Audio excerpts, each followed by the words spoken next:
रविवारी बुंदापूरचा आठवडी बाजार भरायचा। शेतातील भाजी विकायला शिवानीचे आई बाबा यायचे। सुट्टीमुळे सोबत शिवानीही जायची।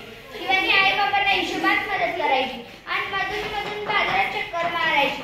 भजी किंवा बेळ खाणे हा तिचा आवडता उद्योग। चला तर आता बघूया शिवानीची ही भाजी बाजारातली गोष्ट।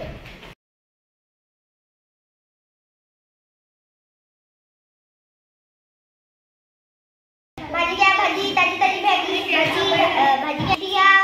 शेपू घ्या, मेथी घ्या, शेपू घ्या। बाबा मी बाजारात चक्कर मारली। हो जा कशाला? बाजारात चक्कर मार। हो का?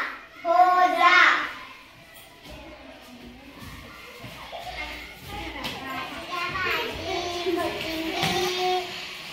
शेपू, कारलं, भेंडी, वांगे घ्या, वांगे।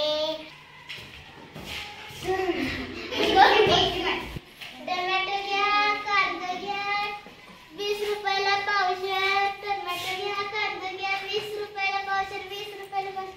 अक्का, ताई, मामा या, घ्या घ्या घ्या घ्या।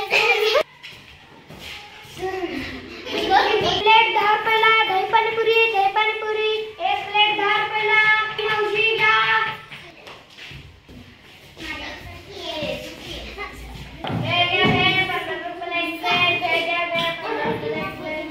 अरे वा, मला खूप आवडते। ओ दादा एक प्लेट द्या।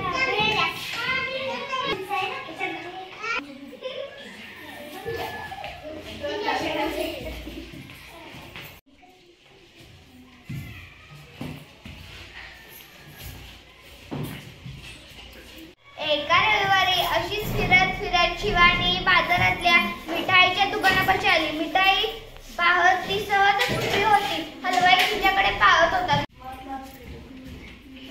मिठाई घ्या, मिठाई, मिठाई घ्या, मिठाई। पेढा घ्या, बर्फी घ्या, गुलाबजामुन घ्या। अरे वा, मिठाईचा वास येतोय। ए मुली काय करायले? काय नाही, मिठाईचा वास घेते। चल वासाचे पैसे काढ।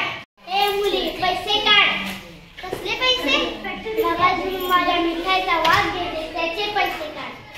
मिठाईचा तर वास येणारच ना, म्हणून काय पैसे द्यायचे का? पैसे तर द्यावेच लागणार।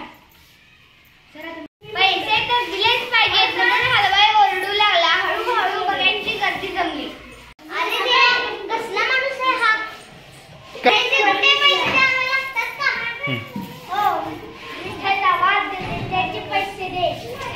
अरे काय माणूस आहे? अयो वासाचा पैसे घेतोय। काय विचित्र माणूस आहे हा? वासाचे पैसे फळाचे दिसतोय। पैसे तर द्यावेच लागते।